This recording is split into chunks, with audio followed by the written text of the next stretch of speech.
రాత్రి సమయం 11 గంటలయ్యింది. అశ్విని అర్జున్తో పాటు క్లబ్లో ఉంది. అప్పుడే అశ్విని మొబైల్ రింగ్ అవుతుంది.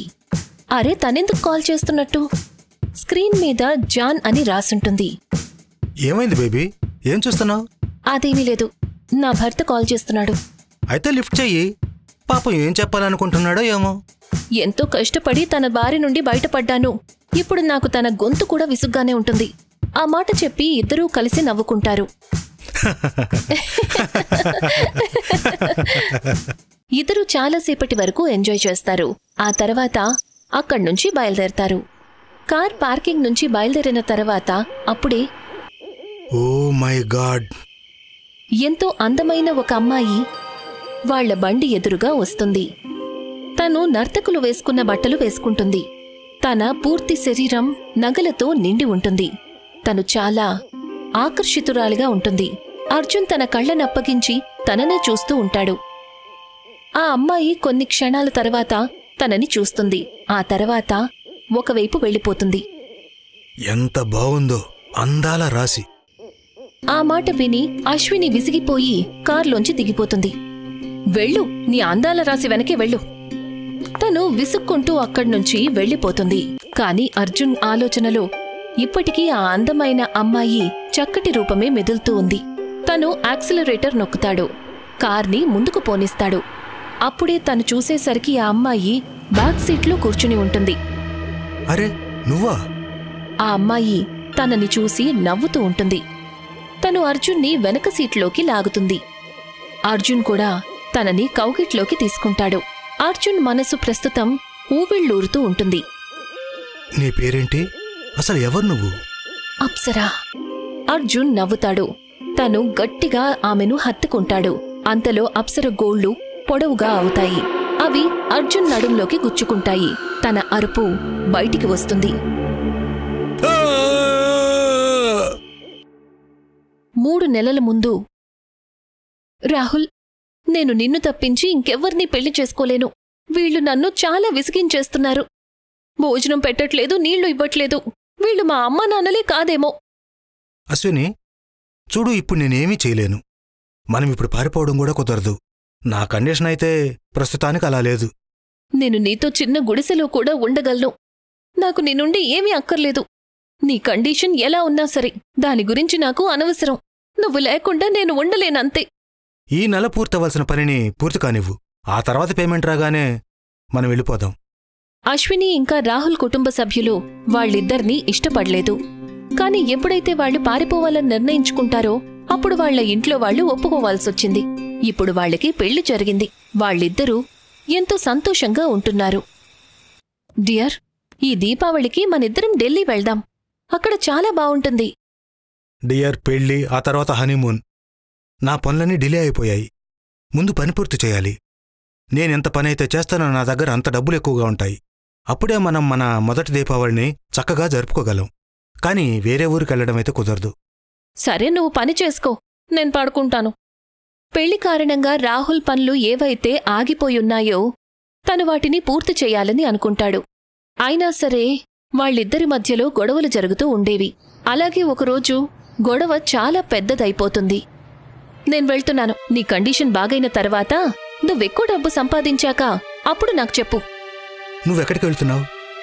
నువ్వు నాతో ఏ మాటలైతే చెప్పావో అవన్నీ నీకు గుర్తులేవా? అవును అన్నాను. నీతో నేను గుడిసెలో కూడా ఉంటాను అన్నాను. కాని అదే నేను చేసిన అతి పెద్ద తప్పు. ఆ మాట చెప్పి అశ్విని అక్కడ్నుంచి వెళ్ళిపోతుంది. నేను తన కోసం నా తాహతకు మించి ఎన్నో చేశాను. అయినా సరే తన ఒక క్షణంలో అన్నిటినీ తెంచుకొని వెళ్ళిపోతుంది. చాలా రోజులు గడిచాయి. అశ్విని ప్రశాంతంగా తన అమ్మా నాన్నలతో కలిసి ఉంటుంది. అక్కడ మరొక వైపు రాహుల్ పరిస్థితి దారుణంగా మారుతుంది. అసలు నీకేమైంది రాహుల్? ఏ ప్రాజెక్ట్నైతే నువ్వు 1 రోజులో మాత్రమే పూర్తి చేసేవాడివో ఇప్పుడు దానికి 4 రోజులు పడుతుంది. అసలు ఏమైంది నీకు? సార్, నన్నేం చెప్పమంటారు మీకు? ఇప్పుడు నా బుర్ర ఇంతకు ముందులాగా పనిచేయడం లేదు. అశ్విని వదిలి వెళ్ళిపోయినప్పటినుంచి.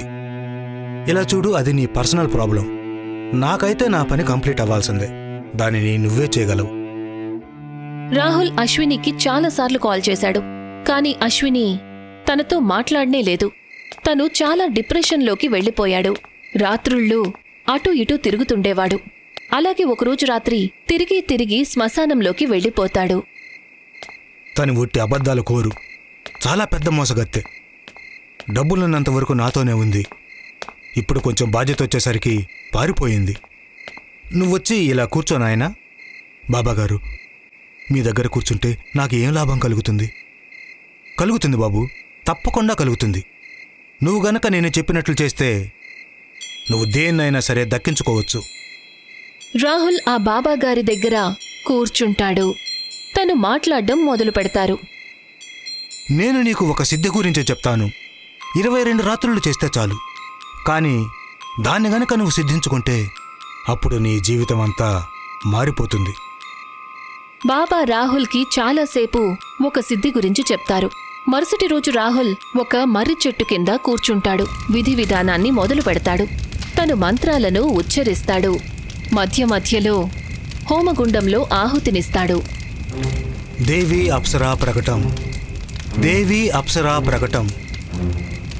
తను ఆపకుండా ఇదే మంత్రాన్ని ఉదయం 5 గంటల వరకు జపిస్తూనే ఉంటాడు. ఇప్పుడు నా పెదాలు కూడా ఎండిపోయాయి. చాలా దాహంగా ఉంది నాకు. తను పూర్తిగా 2 లీటర్ల బాటిల్ ఖాళీ చేస్తాడు. తర్వాత ఇంటికి వెళ్తాడు. అలాగే ప్రతిరోజు రాత్రి విధిని పూర్తి చేస్తాడు. ఇక ఇప్పుడిది 21వ రాత్రి. ఇన్ని రాత్రులు గడిచాయి. గురువుగారు ఏమని చెప్పారంటే ఇవాళ రాత్రి నేను ఖచ్చితంగా అనుభూతి చెందుతానని. కానీ అలాంటిదేం అనిపించడం లేదు. అది సుమారుగా 3 గంటల సమయం అవుతుంది. నిశ్శబ్దాన్ని చీరుకుంటూ తనకి ఎవరివో గుసగుసలు వినిపిస్తుంటాయి. వెళ్ళిపో ఎక్కడి నుంచి, నీకిక్కడ ఏమీ కూడా దక్కబోదు. నేను ఎట్టి పరిస్థితుల్లోనూ అప్సరాన్ని దక్కించుకొని తీరుతాను. ఒకవేళ అదే నిజమైతే విను. ఇవాళ ఉదయం నువ్వు విధిని పూర్తి చేసుకుని ఇంటికి వెళ్ళేటప్పుడు వెళ్లే దారిలో నీకు ఎవరైతే మొదటి వ్యక్తి కనిపిస్తారో నువ్వు ఆ క్షణమే తన తలను తన శరీరం నుండి వేరు చేయాలి. సరే, నేను చేస్తాను, అలాగే చేస్తాను. రాహుల్ ఆ రోజు రాత్రి కూడా విధిని పూర్తి చేస్తాడు. ఆ తర్వాత ఇంటికి బయలుదేరతాడు. తన భుజానికి ఒక జోలి తగిలించుకుంటాడు. తను నెమ్మదిగా ముందడుగు వేస్తూ ఉంటాడు. అన్నయ్యా, నన్ను కాపాడన్నయ్యా. అరే, ఇది మున్ని గొంతులాగుందే. తను వెనక్కి తిరిగి చూస్తాడు. తన చిట్టి చెల్లెలు మున్ని ఊబి లోపలికి వెళ్ళిపోతూ ఉంటుంది. మున్ని! తను వెంటనే పరిగెడతాడు. మున్ని చేతిని పట్టుకుంటాడు. తను తన బలాన్నుపయోగించి మున్నిని పైకి లాగుతాడు. నువ్వు బానే ఉన్నావు కదా? అవునన్నయ్య, బానే ఉన్నాను. అప్పుడే తనకు ఆలోచన వస్తుంది. మున్ని ఢిల్లీలో వాళ్ళ అమ్మతో పాటు ఉంది. మరి ఇక్కడికున్నట్టుండి ఎలా వచ్చింది? అప్పుడు తన చెవుల్లో ఆ మాటలు వినిపిస్తాయి. రేపు ఉదయం నువ్వు విధి నుంచి ఇంటికి వెళ్ళేటప్పుడు మీకు మొదటి వ్యక్తి ఎవరు కనిపిస్తారో వాళ్ళ తలను వాళ్ళ శరీరం నుండి వేరు చేయాలి. అతను మున్ని వైపు చూస్తాడు. తన మీద జాలి కలుగుతుంది. కాని అప్పుడే తనకెప్పుడైతే భార్య చేసిన మోసం గుర్తొస్తుందో అప్పుడు తన రక్తం మరిగిపోతుంది. తను తన సంచిలో నుంచి కత్తిని తీస్తాడు. మున్ని తలను నరికేస్తాడు. పీక కోసిన శబ్దం వస్తుంది. రాహుల్ మొహమంతా కూడా రక్తపు మరకలు చిందుతాయి. తను గట్టిగా ఊపిరి తీసుకుంటాడు. అప్పుడే తనకి ఆ గుసగుస మళ్లీ వినిపిస్తుంది. మంచి పని చేశావు. ఈ పరీక్షలో నువ్వు విజయం సాధించావు. ఏ మనిషి అయితే తన ఒక్కగానొక్క చెల్లెల్ని అప్సరా కోసం చంపగలిగాడు, తన కోసం అప్సరా భూమి మీదకు రావాల్సిందే. ఇక నువ్వు కేవలం ఒక్క రాత్రి విధిని పూర్తి చెయ్యాలి. రాహుల్ మొహంలో చిరునవ్వు కనిపిస్తుంది. తను ఇంటికి తిరిగి వెళ్తాడు. తను పడుకోబోతుంటాడు. అప్పుడే తన ఫోన్ రింగ్ అవుతుంది. అరే, అశ్విని కాల్ చేస్తుంది. హలో, చెప్పు. తన గొంతు విన్న తర్వాత రాహుల్ కోపం పూర్తిగా మాయమైపోతుంది. అశ్విని, నువ్వు అక్కడెందుకున్నావు? నువ్వు ఎలాగైతే వెళ్ళావో అలాగే అక్కడి నుంచి తిరిగి రావచ్చు కదా. నువ్వు నాకు చాలా గుర్తొస్తున్నావు. పెళ్ళైన తర్వాత ఇది మన మొదటి దీపావళి. నిజానికి నాకైతే రావాలని అస్సల్లేదు. కానీ నువ్వు నీ తప్పుని తెలుసుకున్నావు కాబట్టి నేనొస్తాను. అది విన్న తర్వాత రాహుల్ తన చెవులను నమ్మలేకపోతాడు. తన సంతోషానికి అసలు ఆనకట్టలే ఉండవు. I love you dear, I really love you. I love you two my dear. Rahul కాసేపట్లో అశ్విని వాళ్ళింటికి చేరుకుంటాడు. అశ్విని ముందుగానే సూట్ కేసుతో సిద్ధంగా ఉంటుంది.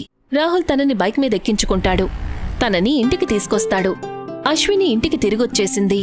అందుకే తనకి ఆఖరి రాత్రి విధి పట్ల ఏమాత్రం దృష్టి లేదు. రాహుల్ దగ్గర డబ్బులు తక్కువగా ఉన్నప్పటికీ తను అశ్వినిని ఢిల్లీకి తీసుకువెళ్తాడు. అక్కడ రోజంతా తిరిగి తిరిగి వస్తారు. సరే, ఇక ఇంటికి వెళ్దాం పద. ఇప్పుడే కాదు, ఇప్పుడు నా క్లబ్కు వెళ్లాలనుంది. అశ్విని, ఇక చాలు. చూడు, ఇప్పుడు ఇంకా తిరగడానికి నా దగ్గర సమయం లేదు, డబ్బులు కూడా లేవు. నీ దగ్గర డబ్బులు లేనప్పుడు నన్ను పిలవాలని ఎందుకు అంతలా తప్పించావు? నీ కోరికలు తీర్చడానికి నేను డబ్బులు ఖర్చు పెట్టినప్పుడే నువ్వు నాతో పాటుంటావా? నేను నీకోసం ఏమైనా తక్కువ ఖర్చు పెట్టానా? క్లబ్కి వెళ్ళకూడదు అని అన్నాను, దానికి ఇలా ఎందుకు బిహేవ్ చేస్తున్నావు? చాలా అయిపోయింది, నేను నీతో వాదించాలనుకోవట్లేదు. తను బ్యాగ్ తీసుకుంటుంది, అక్కడ్నుంచి వెళ్ళిపోతుంది. ఇక రాహుల్ కోపానికి ఆనకట్టలు ఉండవు. తను వెంటనే శ్మశానానికి చేరుకుంటాడు. హోమగుండం ముందు కూర్చుంటాడు. నన్ను క్షమించు అప్సరా, నిన్న నేను రాలేదు, నన్ను క్షమించు. నువ్వు తనకు చాలా కోపం తెప్పించావు. నువ్వు ఇప్పుడు అంత సులభంగా తనని సిద్ధించుకోలేవు, చాలా కష్టపడాల్సి వస్తుంది. నేను సిద్ధంగా ఉన్నాను, ఎంత కష్టపడాల్సి వచ్చినా సరే. తను హోమగుండం ముందు కూర్చుంటాడు. అంతలో 4 కాకులొచ్చి తన చుట్టూ తిరగటం మొదలు పెడతాయి. వాటి ముక్కుతో తన బట్టలు చించటం మొదలు పెడతాయి. కొద్దిసేపట్లోనే షర్ట్ చిరిగిపోతుంది. చాలా గాయాలు తన శరీరం మీద ఏర్పడతాయి. ఎక్కడి నుంచి నువ్వు వెళ్ళిపో, లేదంటే నువ్వు చనిపోతావు. నాకు చావు గురించి భయం లేదు, నేను చచ్చినా పర్వాలేదు, కానీ నేను అప్సరను సిద్ధించుకోకుండా నేను ఇక్కడి నుంచి కదలను. తనకి పగ తీర్చుకోవాలనే ఆలోచన ఉంటుంది. అందుకే ఉన్న చోటు నుంచి కదలడం లేదు. తన పుస్తకాన్ని తీసుకుని మంత్రాలు చదవటం మొదలు పెడతాడు. ఇప్పుడు అన్ని వైపుల నుంచి తనకి భయంకరమైన నవ్వులు వినిపిస్తూ ఉంటాయి. కాని తనున్న చోటి నుంచి అస్సలు కదల్లేదు.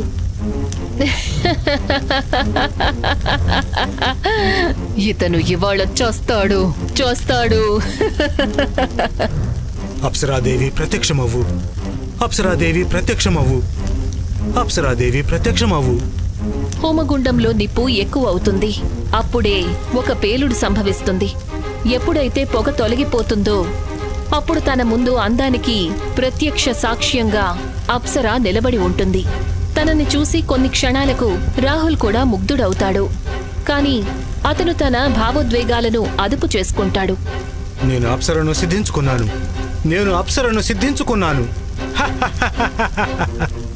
అశ్విని, ఇప్పుడు నేను నీ లెక్కను సరిచేస్తాను.